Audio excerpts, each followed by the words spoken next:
एक बार दुर्वासा जी महाराज भगवान के धाम गए। भगवान ने अपनी प्रसादी माला दुर्वासा जी के गले में डाल दी। दुर्वासा जी वहां से इंद्र के पास गए। इंद्र ने बहुत स्वागत किया उनका। तो भगवान की प्रसादी माला दुर्वासा जी ने इंद्र के गले में डाल दी। इंद्र के ऐरावत हाथी ने उस माला को लिया और पैरों के नीचे कुचल दिया। तो पता है परिणाम क्या हुआ? देवताओं का सारा राज्य छीन लिया गया दैत्यों ने। तब भगवान की शरण में गए। भगवान ने कहा, दैत्यों से मित्रता कर लो। दैत्यों से मित्रता करोगे तभी तुम समुद्र मंथन करोगे।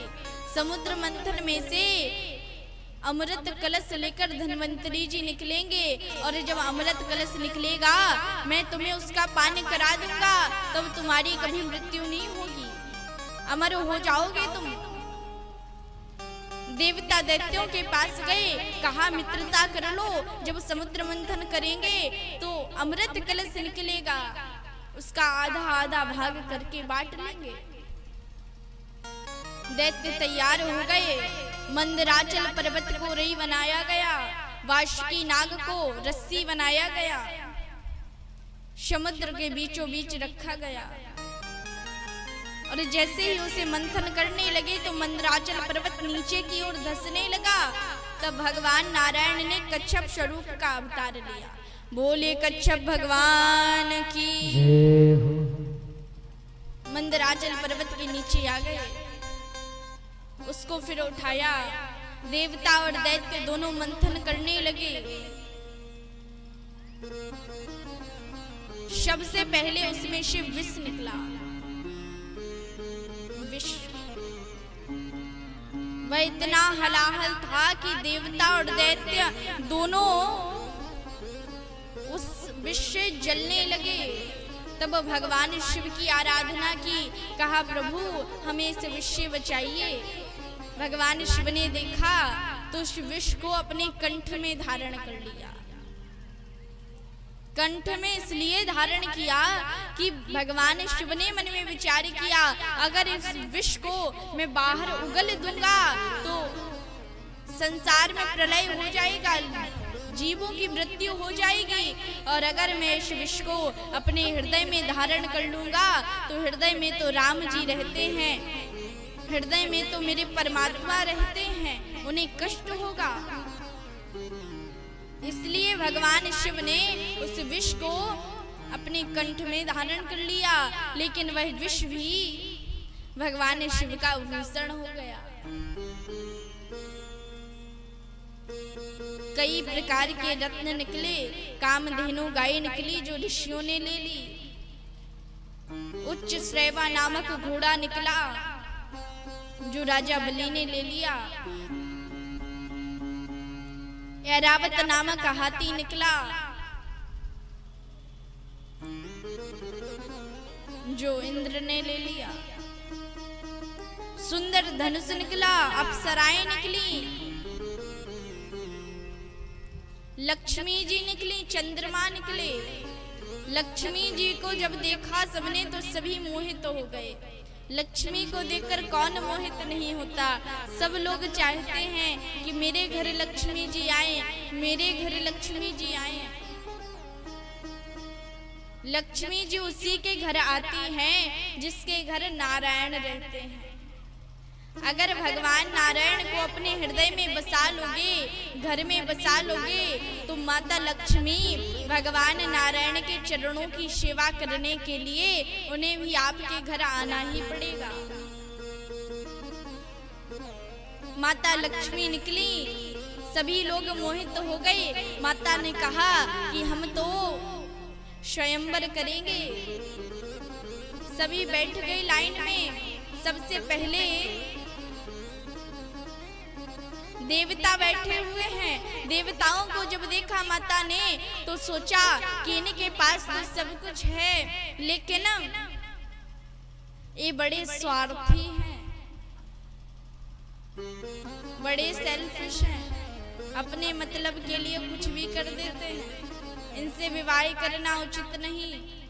माता लक्ष्मी और आगे गई। ऋषि बैठे हुए थे, ऋषियों को देखा तो कहा वैसे तो यह ठीक है, लेकिन बात बात पर क्रोध कर देते हैं, इनसे विवाह नहीं करना। मैया और आगे गई। भोले बाबा बैठे हुए थे। भोले बाबा को देखा तो कहा वैसे तो ठीक है, लेकिन सुंदर श्रृंगार नहीं करते हैं, भस्म लगाते हैं, सांपों को धारण किए रहते हैं, इनसे विवाह नहीं करेंगे। और आगे गई तो ब्रह्मा जी बैठे हुए थे। ब्रह्मा जी को देखा तो मन में विचार किया कि ये तो बूढ़े हैं, इनकी दाढ़ी सफेद हो गई, इनसे विवाह क्यों करें। मैया लक्ष्मी और आगे गई तो वहां पर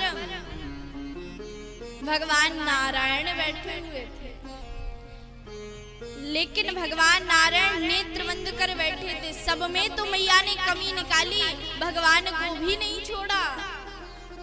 कहा वैसे तो सारे सद्गुण इनमें हैं, बड़े सुंदर लगते हैं, बड़ा सुंदर श्रृंगार किए हैं, लेकिन जहां जहां मैं गई सब मुझे देखते थे, लेकिन जब इनके पास आई तो ये मुझे देख ही नहीं रहे, नेत्र बंद किए बैठे हैं।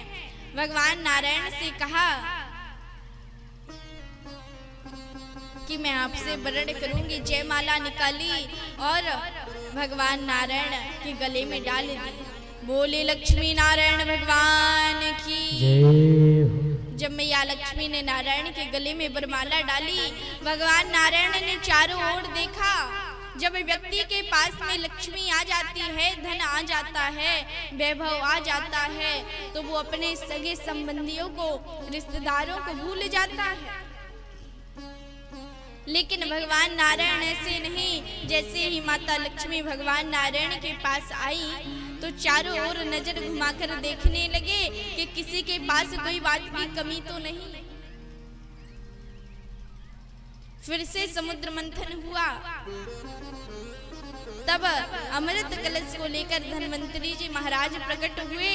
दैत्यों ने अमृत कलश को छीन लिया। दैत्यों ने अमृत कलश को छीना। देवता रुष्ट हो गए, भगवान की शरण में गए।